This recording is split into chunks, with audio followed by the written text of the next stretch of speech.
If you need to optimize your video files in Hitfilm, then you're in luck. Because that's what we're talking about today.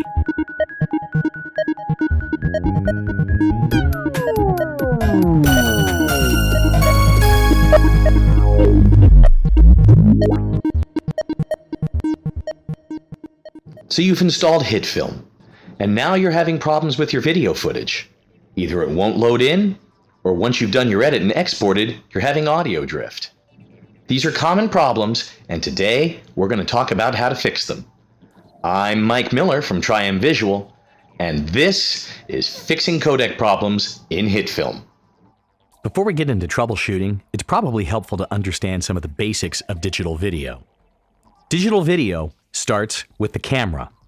Light enters the camera lens and is focused on the image sensor. Individual photons will hit each of the sensor's photosites, or pixels.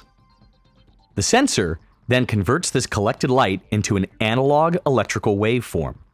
Then an analog digital converter digitizes this analog waveform and passes it to the camera's processors for internal image filtering based on the camera's settings and writing to storage. The majority of DSLR, mirrorless, and prosumer ENG cameras and camcorders record 8 bits of color per channel. 8-bit channels have a range of 256 values, 0 to 255. These are the numbers you encounter in Hitfilm's color pickers, and this gives a total of roughly 16.7 million color combinations, which is considered to be more or less pretty close to the amount of color the human eye can perceive. Higher-end cameras, although this is becoming popular in low to mid-price cinema cameras, might record 10, 12, or even 14 bits per channel. 10-bit color gives a range of 1024 values per channel. 12-bit color, a range of 4096 values per channel, and 14-bit color, a range of 16,384 values per channel. Despite this, most monitors are still only capable of displaying 8-bit per channel color spaces. So why record in higher color if the monitor can't use it? Well, this extra color information is used when editing and grading to preserve fine details and prevent rounding errors before final export. An example. Let's use 2 layers in an 8-bit color space, and for simplicity, we'll only use one channel. The bottom layer has a value of 120, and the top layer has a value of 137 and is set to an add blending mode. If we set the top layer to 50% transparency, this effectively reduces its value to 68.5. Once added into our bottom layer, this is a final value of 196.5. The only problem is, you can't have a fractional value. That 196.5 is going to be rounded up to 197. Might not seem like a big deal, but once you're getting into full images with 3 color channels and an alpha channel with multiple interacting layers, perhaps a translucent layer with a glow on it, these rounding errors will get severe and can cause banding or loss of detail. Working with higher bit footage, or at least in a higher bit color space, can help prevent these rounding errors, which is why if you're working in Hitfilm Pro, you should go ahead and set your color depth to at least 16-bit. Digital video takes up a lot of data. Lowly 640 by 360 16:9 video from 10 years ago at 24 frames per second, if uncompressed, still requires 0.88 megabytes per frame or 15.8 megabytes per second to stream. That works out to 128 megabits per second, and that video would have been compressed to 8 megabits or even smaller for DVD. 1080p video has 9 times the pixel data of that SD video. A 1080p frame is almost 6 megabytes. At 24 frames per second, this is 142.2 megabytes per second of data, or 1.1 gigabits. This 1080p stream would be compressed from 1.1 gigabits per second to 8 megabits per second on YouTube. And 4K video has 4 times the pixel density of 1080p video. This is 24 megabytes per frame, 568.8 megabytes per second, or 4.4 gigabytes per second. And remember, That's at only 24 frames per second. Take this 4K video up to 60 frames per second, and you're dealing with an uncompressed data rate of over 1.4 gigabytes per second. Your computer has to uncompress that video to full size to play it back or edit it. This means that the more you compress a video file, the harder your computer has to work to decode it. It also explains why you need a really beefy video card to edit 4K footage smoothly, and explains why media or comp sizes in Hitfilm Pro larger than 4K resolution require a GPU with 4 gigabytes or more of dedicated VRAM. You're just using an insane amount of data. So if uncompressed 1080p footage is over 1 gigabit per second, how does a camera compress that down to 28 to 35 megabits per second when encoding? There are several methods used. The first is Chroma subsampling, and Chroma subsampling defines how color is recorded by the camera. Chroma subsampling is computed in the YUV color space. You may remember that YUV color space breaks down a video signal into 3 channels. Y, or luma, holds brightness information. The U channel is also sometimes called CR, and this is a color range from magenta to green. The V channel, also called CB, is a color channel ranging from blue to yellow. Now, the human eye and digital sensors are better at distinguishing luma detail than color detail. So you may have seen the values 420, 411, 422, or 444. Well, these ratios define how much color data is kept alongside the brightness. 444 chroma subsampling means that for every 4 bits of Y, or luma information, 4 bits of U, CR, and V, CB, are encoded. 422 subsampling means that for every 4 bits of Y, only 2 bits of U and V are recorded. Half of the color information is now gone. This isn't actually too bad. It should hold enough color detail information for clean keying and fairly extensive color grades. 411 was the standard for DV and DVC Pro. For every 4 bits of Y, only 1 bit of U and only 1 bit of V is encoded. This means that 75% of your color information is now gone. This still isn't actually that noticeable if playing back the raw footage, but as soon as you go for keying or color grading, that discarded information starts to hurt. 420 is the standard recorded by most DSLRs and mirrorless cameras or tablets and phones. There are several different ways 420 chroma subsampling can be accomplished, but in general this means that one line will have 4 full bits of Y and 2 bits of U or V and no information in the other UV channel. The alternating lines will alternate which color channel is encoded, U or V. Again, this is throwing away 75% of the color data. It isn't that obvious when playing back raw footage, but as soon as you try to grade or key, you're going to run up against the limits of the subsampling. Chroma subsampling greatly reduces the digital file size, but that's not enough. Then we have to get into digital video compression. There are several methods for further compressing digital video data. This tutorial isn't going to go into depth. For our purposes, we really only need to discuss lossless versus lossy compression and inter versus intra-frame compression. In general, compression methods can include only storing different pixels between frames or flattening out low-value color differences. Lossless compression schemes compress the image without throwing away any data at the expense of larger file sizes. PNG images and Hitfilm proxies are 2 examples of lossless compression schemes. Most lossless compression schemes can only attain a 2 or 3:1 compression ratio. Lossy compression degrades the image by throwing away data. H.264 or JPEGs are examples of lossy compression schemes. Lossy compression can reduce file sizes by ratios of well over 100:1, but the data thrown away is gone. It can never be recovered. You're starting with degraded video. Intra-frame compression compresses each individual frame as a single unit. This tends to preserve more detail at the expense of larger file sizes. Interframe compression stores the occasional full frame or keyframe, maybe once every 15 to 30 frames, while only storing differences on other frames. Depending on the compression scheme being used, a frame may be reconstructed from only the prior keyframe, only the upcoming keyframe, or looking back and forth between both keyframes. Interframe compression creates much smaller file sizes, but it has more overhead required for your computer to decode the frame.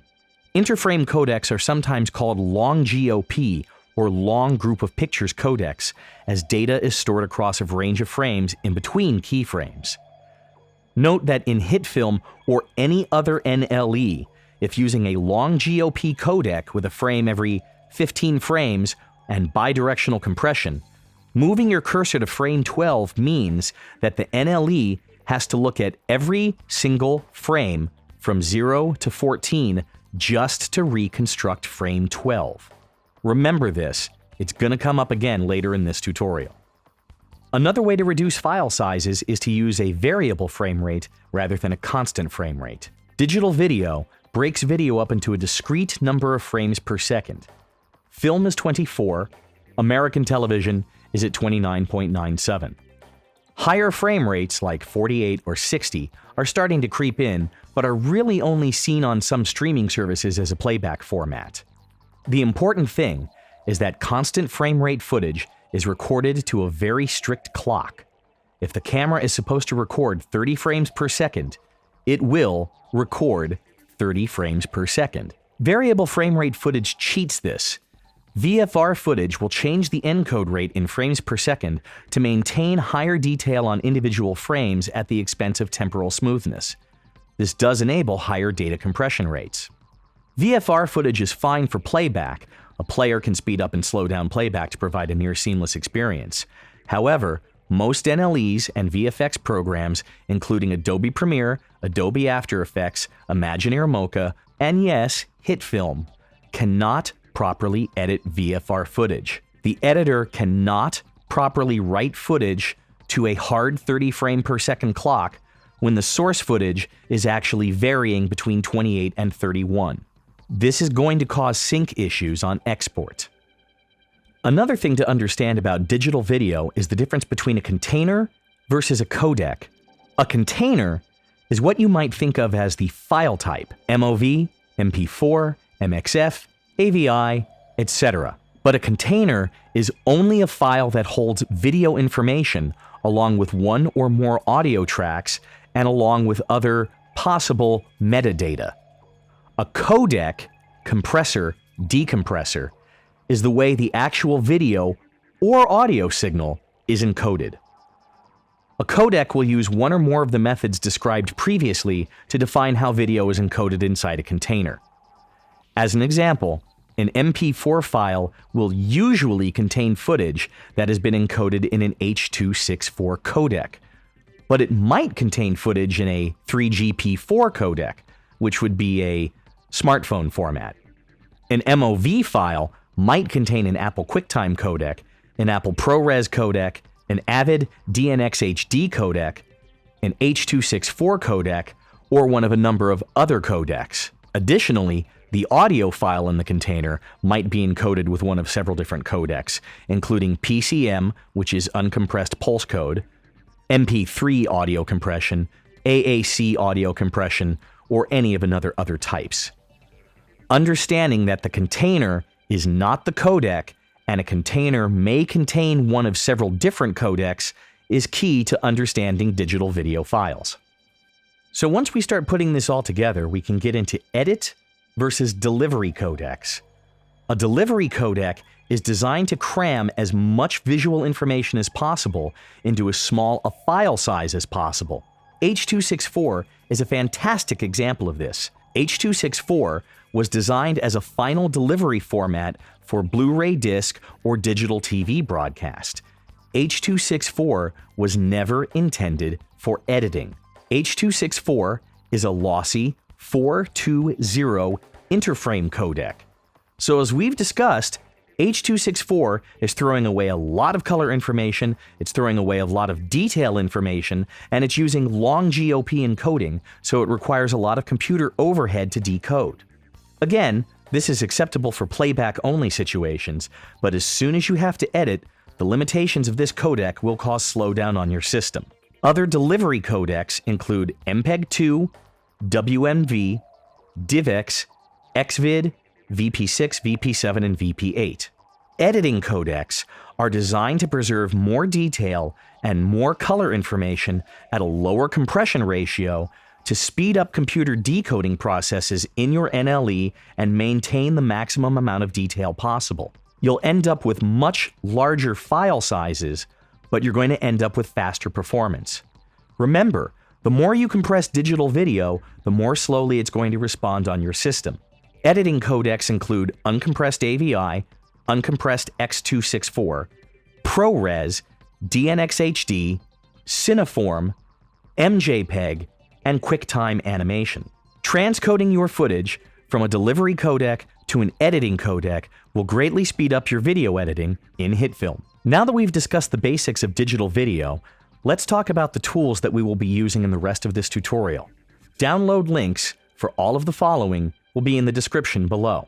We're going to be using Mediainfo, VLC, Handbrake, MPEG Streamclip, GoPro Studio, Audacity, and Vegas Pro. Additionally, you might need to download QuickTime or DNxHD codecs. We will also be downloading FFmpeg and LAME.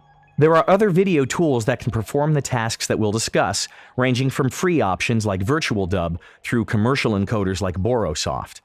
And if you have other NLE software already, like Final Cut Pro or Premiere, they can perform some of the tasks that we're about to discuss.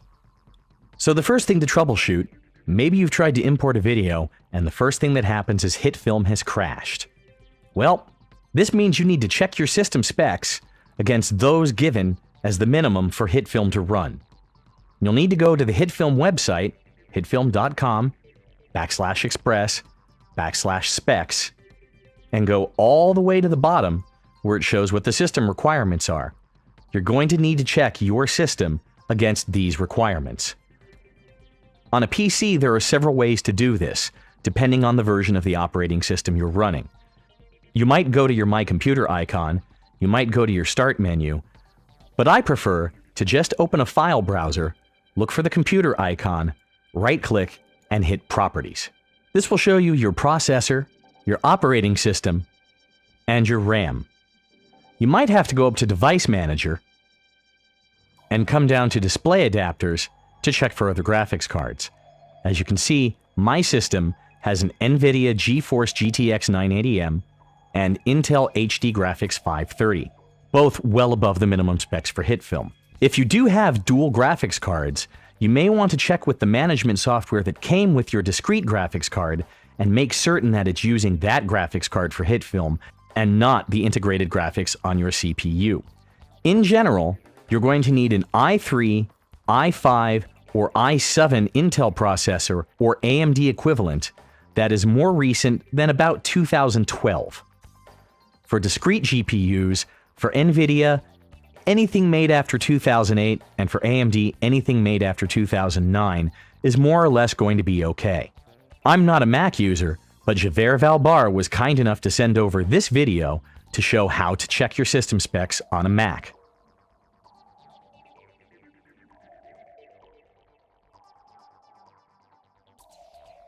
If your system is underneath these minimum system requirements, thank you for coming. I'm afraid you're done. Hitfilm is not going to work on your system, and there's nothing you can do about it. I am occasionally asked if there are any tricks to get Hitfilm to run on a system that is underneath minimum spec, and the answer to that is no. If it were possible to run on something underneath minimum spec, those lower system values would be the minimum spec. So let's talk about using Mediainfo to start troubleshooting problematic files. Mediainfo is a free download, and you can see that Mediainfo is available for many different operating systems. Once you've opened up Mediainfo, all you need to do is grab a file and drag it in to the Mediainfo interface. The base view only shows you a little bit of information, so you will need to select a different view for more details. I personally prefer Tree. The video file I've dragged in was shot on my Galaxy S5 using its crappy front camera, and the main thing to look at here is frame rate mode. Variable. Frame rate 29.762 with a minimum frame rate of 29489 and a maximum frame rate of 30030. This just flat out tells me that this is variable frame rate footage and it's going to need to be transcoded into a constant frame rate before I import it into Hitfilm, or I will get audio drift. The same can be said about this file, also shot on that same phone. Again, variable frame rate. Something else you can check in Mediainfo is the format of the video codec. In this case, it's Advanced Video Codec, AVC, which is a form of H.264. But if I had a video file that isn't importing into Hitfilm correctly, checking the codec information is a starting place to try and figure out what's going wrong. I can also get other information, such as the color space, the Chroma subsampling, the bit depth, the scan type, etc. Ooh, I literally just had another thing come to mind while recording this. If you have output your video and you're seeing patterns of horizontal lines like this, or ghosting images like this, then your footage may be interlaced. Interlaced footage records alternating lines of video from top to bottom. These horizontal lines, or these ghost images, are signs of interlaced footage. Interlaced footage is usually found at standard def, but may be found in certain 1080 cameras. You will not find interlaced footage at 4K. Interlaced footage means that the footage has been recorded with the sensor taking 2 passes per frame, recording alternating lines. And interlaced footage can be checked for in Mediainfo. Scan type, interlaced. Hitfilm doesn't like dealing with interlaced footage. Hitfilm wants progressive footage.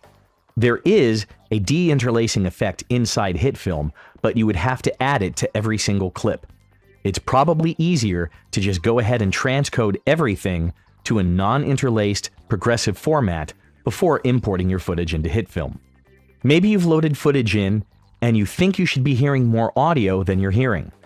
Hitfilm can only recognize one audio stream in a video file. If you have multiple audio streams in a file, Hitfilm will not be able to recognize them. I'm going to drag in this file, and you can see that it has only one audio channel. If I drag in this file, you can see that I have an audio 1 and an audio 2. Having 2 audio streams in one file means I am going to have to load that footage into other software and extract the audio before I import into Hitfilm. This more or less covers using Mediainfo as a tool to help isolate problems. Again, Mediainfo is free. It's just something you should have on your system. It's definitely something that you should check a file from your camera with before the first time you import it into Hitfilm, and you should probably go ahead and check a file with it anytime you download a file from online, get a file from somebody else's camera. It's just generally a good idea to drag a file into Mediainfo before Hitfilm to identify what you've got, to try and identify any problems you may have before you go into the program.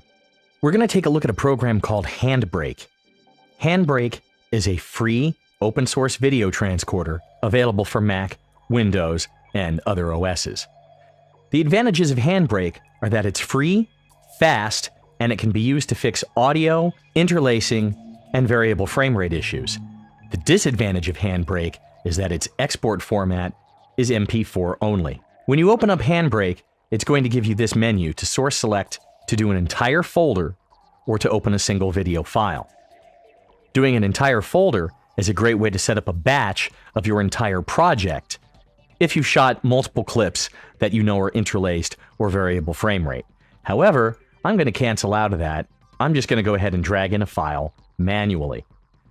And I'm going to drag in this file. I'm going to go into the Video tab. The video codec can stay at H.264. The frame rate says 30. Now I have choices here that says peak frame rate or constant frame rate, and a drop down that'll give me several different frame rates, and same as source.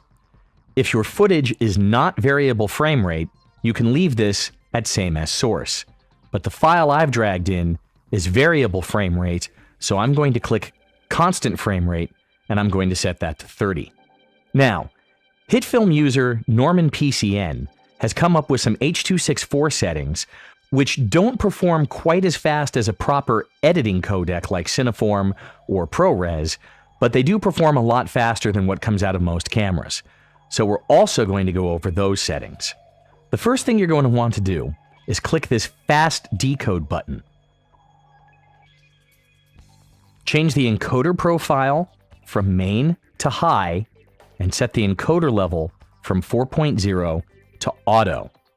Come down to extra options and type in key int equals 10, which sets a keyframe every 10 frames, and B frames equals 0. Earlier, when we were discussing long GOP formats, I discussed how some compression schemes looked forward and backward at the surrounding keyframes. Those are called B frames. So by setting B frames to 0, you're forcing the decode to look at only one of the surrounding keyframes. Move up to the constant setting and switch this to about 20. Lower numbers equal higher value footage. Norman says, if you're not happy with 20, take it down to 17, but 20 is usually good enough. We're going to come over to the Audio tab. We're going to make certain that the codec is still set to AAC, and we're going to set the bit rate to 192. Once this has been done, you can set a destination for the transcoded file and click on Start Encode. Handbrake also lets you save custom presets. I'm going to call this Norman Optimized Hitfilm. Now in the future, if I drag in other video files to transcode, I can just scroll down this preset list on the right and look for my Norman Optimized Hitfilm preset. Double-click that to apply that to the current file. The next tool we're going to look at is MPEG Streamclip, which is available for Mac and Windows from squared5.com. MPEG Streamclip is starting to get kinda old. It hasn't really been updated since 2012, but it's still an excellent transcoder and is useful in a wide variety of situations. I've opened MPEG Streamclip up. MPEG Streamclip doesn't let you drag in media files. You're going to have to use your file browser to locate them. Once you've loaded in your footage, come to the File menu and choose an output format. We're not going to look at export to MP4. I think Handbrake is a better choice for MP4 to MP4 transcodes, but we do want to take a look at export to QuickTime. Once you've selected export to QuickTime, you're going to want to come up to the top where it says compression. Open up this drop-down menu, and if you're on Windows, this is where you're going to have the choice between your Avid DNxHD or Avid DNxHR. DNxHD is Avid's equivalent file to Apple's ProRes. It is an excellent codec to transcode to. Once you've selected Avid DNxHD codec, move over to the right and click the Options button. Here you can set your color levels, 709 or RGB levels. Since the standard for high-def video is 709, you should leave this at 709. Below is a drop-down list for resolutions. DNxHD, along with ProRes, come in a series of fixed frame rates and fixed bit rates. The bit rate is this number in the third column from the left and represents megabits per second. Maybe 220, 145, 185, 120, 36.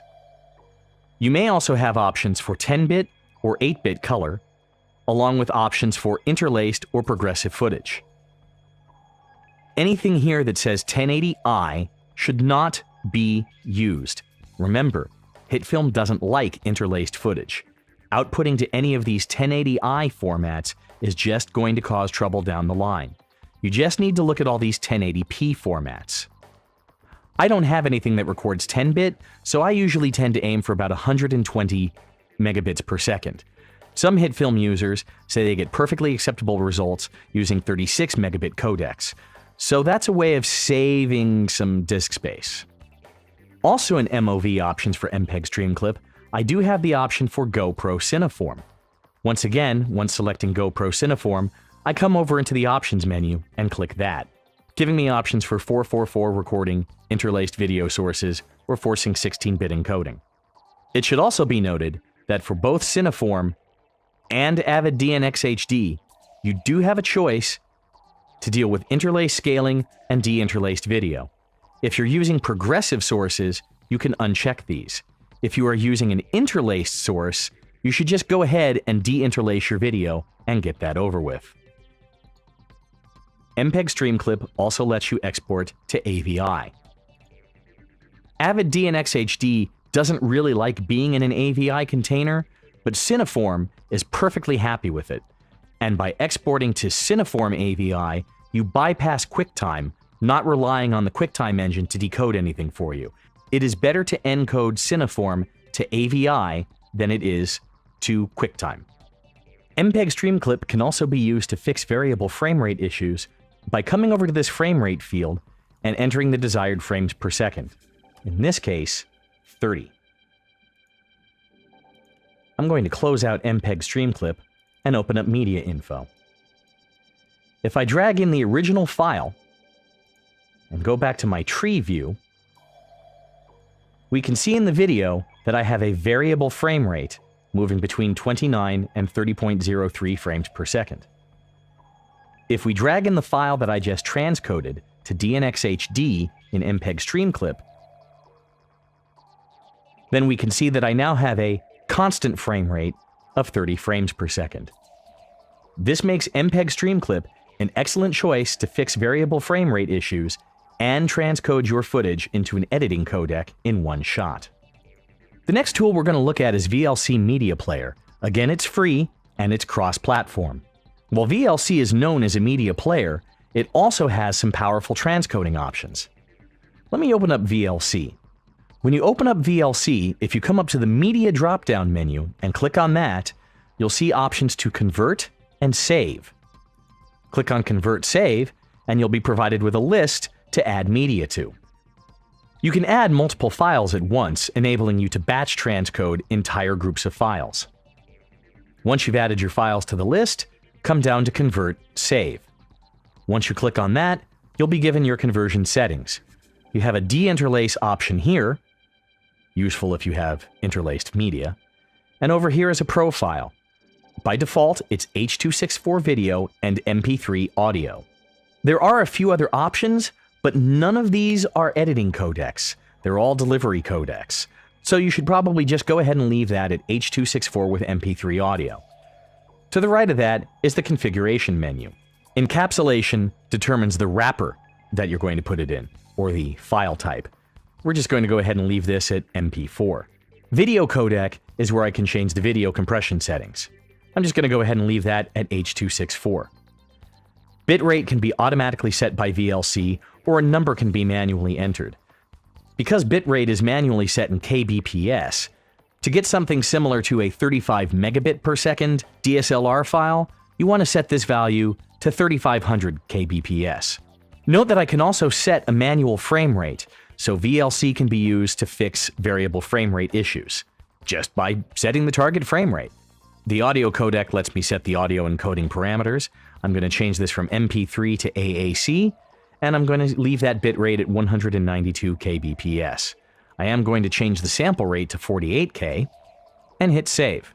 Once I've done all my conversion settings, I can hit Browse under Destination File, and choose to set an output folder and file name, and then hit Start. The next tool we're going to look at is the GoPro software. Earlier versions used to be called GoPro Studio, now they call it GoPro Quick. The GoPro software comes with the purchase of any GoPro camera, or can be downloaded for free from the GoPro website. Once you open up GoPro Studio, move to the Import New Files button in the top left, and select the media file to import. GoPro Studio does allow you to do some editing of your clip, but only for actual GoPro clips. So you kind of have to pre-convert a clip before you can take it over to editing. So I need to come down to the bottom right and click Add to Conversion List. From here, I'm going to go over to Advanced Settings, where I can set the image size and the image frame rate. This is supposed to change the frame rate of your file for slow motion playback of high frame rate sources, but it can also be used to take care of variable frame rate issues. The file format defines the wrapper, AVI or MOV. I'm going to leave that at AVI. And the quality sets the quality of the Cineform conversion. For now, I'm going to make that medium. Then I'm going to come down to the bottom, where it lets me change the file name and set a destination directory. Once that's done, I can just come over to the bottom and hit Convert. Now, everything I've done so far with this converting the file is just putting it in a format where GoPro Studio software will recognize it. Now I can proceed to step 2, and then cancel out of the edit template because I don't care. But I can now select this media clip in the edit menu and finally set that to export. GoPro Studio will let me output to H.264 or Vimeo, but again, Handbrake is a better tool for H.264 conversion. What I want to do is come down to Custom. Custom will let me set my file format between H.264, Cineform AVI, or Cineform Movie. I'm going to select Cineform AVI. My frame size I can leave at 1920 by 1280. My frame rate, I'm going to go ahead and make that 2997 again, just to be safe. And then I'm going to come down and select a quality setting. Low, medium, high, film scan 1 or film scan 2. High is probably more than good enough for this. One thing you'll see in GoPro Studio, as I change my settings, it will give me an estimated file size. I don't think I need 104 megabytes for this 7-second clip. Maybe I just want to take that down to medium quality. Once that's done, I can hit Export, the file selector will come up, and I can decide where to save that as. And there it is. I'm going to jump into Vegas Pro for a moment, where you can see this very tutorial already in progress. Vegas Pro is commercial software, but if you already own Vegas Pro, or if you're a Mac owner and you own Final Cut Pro, or maybe you have Premiere, well then your existing NLE can also do a lot of this transcoding for you. In Vegas, if I come down to File and Render As, I have all my standard Vegas output settings. Main concept AVC AAC for MP4, where I can select a template and move into Customize Template. In Vegas, I would want to set a manual frame rate here and turn off Allow Source to Adjust Frame Rate. That will fix variable frame rate issues. I can set my audio rates in Vegas as well. And if I have interlaced footage, then I would come into the Vegas project properties and set a deinterlace method here. In Vegas, I tend to prefer interpolate fields. In versions of Vegas before Vegas 14, you'll see QuickTime 7. And as is typical for Vegas, you'll have a whole bunch of presets. I'm going to select my existing DNxHD template and come over to customize that. Once I've gone into the QuickTime settings, this is where I can set my video format, again, Avid DNxHD and Avid DNxHR, and then come over to the Configure button to set the color space and the DNxHD codec type. Starting with Vegas 14, you'll see an option for Magic's ProRes. This allows you to export ProRes directly inside Vegas. Again, just click on a starting template, click the Customize Template button, and do your codec settings from there. This is a Hitfilm tutorial, not a Vegas tutorial, so I'm not going to talk anymore about this. I just wanted to note that it's something that can be done. The last program we're going to look at today is Audacity. Audacity is a free, open source audio editor that is, again, cross-platform. And it can be downloaded from audacityteam.org. Now, once you've downloaded and installed Audacity, you're going to have to download and install two other things with Audacity. LAME for Audacity and FFmpeg for Audacity. These are free downloads, and again, the link will be in the description. Once you've downloaded LAME and FFmpeg, you're going to have to place them somewhere and manually tell Audacity where they are. Since you have to tell Audacity where LAME and FFmpeg are, I suggest doing what I do and put LAME and FFmpeg in subfolders inside wherever you've installed Audacity. The first time you go into Audacity, you'll have to come up to the Edit menu and then come down to Preferences. In Preferences, you're going to want to go to Libraries and tell Audacity where you've put LAME and where you've put FFmpeg. If you do not install LAME or FFmpeg, Audacity will not be able to do what we need it to do. Well, what do we need Audacity to do?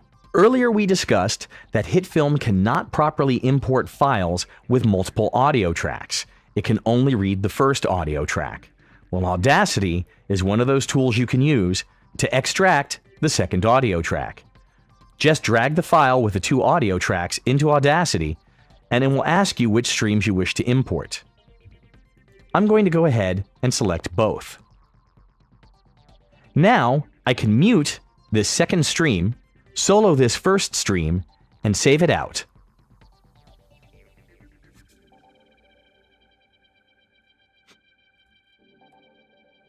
I don't need any metadata tags.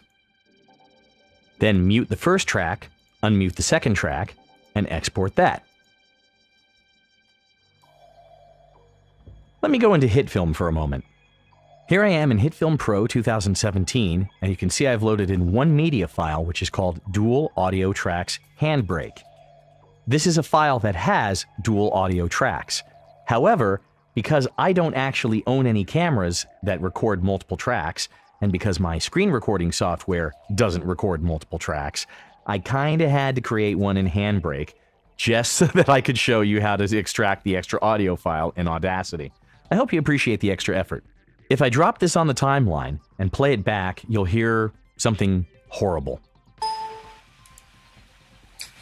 In theory, this should have 2 audio tracks requiring me to extract one in Audacity or Vegas. Yeah, there's supposed to be music with that. So I'm going to drag in audio track 1 and audio track 2, which I just extracted in Audacity. And I'm going to go ahead and unlink these files so that I can delete just that audio track. If I drag in audio track 1, that's what we just heard. In theory, this should have... If we drag in audio track 2... 2 audio tracks requiring me to extract one in Audacity or Vegas Pro. Assuming this works. It's taken a bunch of tries. Then I have both audio tracks. So I'd like to thank everybody for sitting through yet another long tutorial. We covered a lot today, including how to use multiple different tools to solve certain common problems in Hitfilm. I'm Mike Miller. I'd like to thank you all once again for watching. Feel free to subscribe to the Hitfilm University YouTube channel. You can follow me on Facebook. You can follow me on Twitter. I'll see you next time.